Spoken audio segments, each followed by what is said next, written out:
दोस्तों, मेरा नाम मोहम्मद राहिल और आप देख रहे हैं द सिक्का डे। गाजा किस तरह मानवीय संकट का सामना कर रहा है, भूख, संघर्ष और युद्ध की मानवीय कीमत। नमस्कार, आदाब, सत श्री अकाल।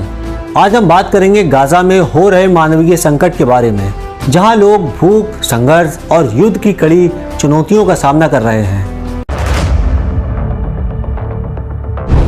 महात्मा गांधी ने कहा था कि दुनिया में ऐसे लोग हैं जो इतने भूखे हैं कि भगवान उन्हें रोटी के अलावा किसी और रूप में नहीं देख सकते हैं। भूख मानव जाति के सबसे बुरे दुश्मनों में से एक है और इसने लाखों लोगों को हताश की ओर धकेला है। हम कुछ पेश करेंगे शक्तिशाली उदाहरण।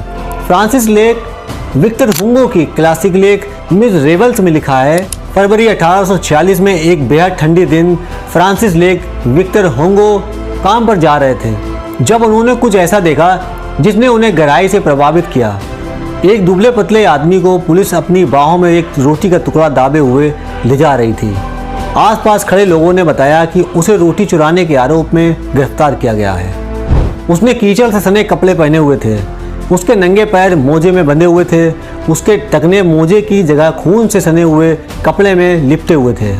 विक्टर ने लिखा, इसने मुझे सोचने पर मजबूर कर दिया। वह आदमी अब मेरी नज़र में एक आम आदमी नहीं बल्कि गरीबी का भूत बन गया। जिन वल्जेन को एक रोटी चुराने के लिए 5 साल की सज़ा सुनाई गई। उसने 4 बार भागने की कोशिश की और हर बार उसकी सज़ा 3 साल बढ़ा दी गई। दूसरी बार भागने के दौरान फिर से पकड़े जाने का विरोध करने के लिए उसे 2 साल की अतिरिक्त सज़ा भी मिली। 19 साल जेल में रहने के बाद उसे रिहा कर दिया गया, लेकिन कानून के अनुसार उसे एक पीला पासपोर्ट रखना था जिस पर लिखा था कि वह एक पूर्व अपराधी व्यक्ति है। हुंगो उस रोटी का इस्तेमाल गरीबी और भूख के प्रति समाज की आपराधिक उदासीनता पर हमला करने और दंड व्यवस्था के अन्याय को उजागर करने के लिए करता है। लेस मिज़रेबल्स को मानव जाति का अंतरात्मा को जगाना चाहिए था, लेकिन किसी को खुद से पूछना चाहिए था कि क्या यह ऐसा करने में सफल हुआ है। जो भूखे हैं और उन्हें खाना नहीं मिलता, जो ठंड से पीड़ित हैं और जिनके पास कपड़े नहीं हैं।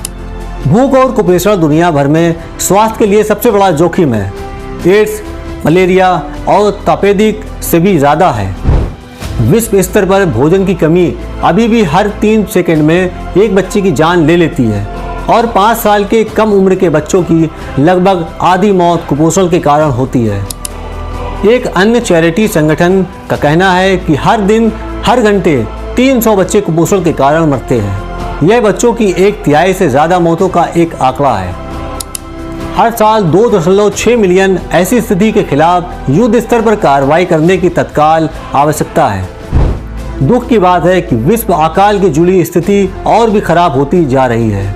31 अक्टूबर 2024 को जारी संयुक्त राष्ट्र की एक रिपोर्ट के अनुसार 22 देशों और क्षेत्रों में तीव्र खाद्य असुरक्षा की मात्रा और गंभीरता दोनों में वृद्धि होने वाली है। संयुक्त राष्ट्र के खाद्य और कृषि संगठन FAO और संयुक्त राष्ट्र विश्व खाद्य कार्यक्रम WFP द्वारा जारी रिपोर्ट के हॉटस्पॉट तीव्र खाद्य सुरक्षा पर FAO WFP प्रारंभिक चेतावनी में जीवन और जीविका के बचाने और उन हॉटस्पॉट में भुखमरी और मृत्यु को रोकने के लिए तत्काल मानवीय कार्रवाई का आह्वान किया गया है, जहां नवंबर 2024 और मई 2025 के बीच तीव्र भूख के बिगड़ने का उच्च जोखिम है। रिपोर्ट के अनुसार फिलिस्तीन, सूडान, दक्षिण सूडान, हुती और माली उच्चतम अलर्ट स्तर पर बने हुए हैं और इन्हें सबसे ज़्यादा ध्यान देने की ज़रूरत है। इन सभी क्षेत्रों में भूख का मुख्य कारण संघर्ष है। सबसे ज़्यादा चिंता वाले सभी हॉटस्पॉट में से ऐसे समुदाय हैं जो पहले से ही अकाल का सामना कर रहे हैं या उनके जोखिम में हैं या तीव्र खाद्य असुरक्षा की भयावह स्थितियों का सामना कर रहे हैं। चाड, लेबनान, म्यांमार, मोजाम्बिक, नाइजीरिया, सीरियाई अरब गणराज्य और यमन बहुत ज़्यादा चिंता वाले हॉटस्पॉट में हैं, जहां बड़ी संख्या में लोग गंभीर तीव्र खाद्य असुरक्षा का सामना कर रहे हैं। साथ ही बिगड़ते हालातों के कारण आने वाले महीनों में जीवन के लिए खतरा पैदा होने की आशंका है। यह चेतावनी देता है कि ला नीला मौसम पैटर्न मार्च 2025 तक जलवायु को प्रभावित कर सकता है, जिससे पहले से ही कमज़ोर क्षेत्रों में कमज़ोर खाद्य प्रणालियों का खतरा हो सकता है। रिपोर्ट में यह भी चेतावनी दी गई है कि संघर्ष का प्रसार विशेष रूप से मध्य पूर्व में है, जलवायु और आर्थिक तनाव के साथ मिलकर लाखों लोगों को अकाल के कगार पर धकेल रहा है। रिपोर्ट गाजा में संकट के क्षेत्र नतीजों पर प्रकाश डालती है, जिसने लेबनान को संघर्ष में उलझा दिया है। गाजा में मानवीय संकट को समाप्त करने की आवश्यकता को कम करके नहीं आंका जा सकता।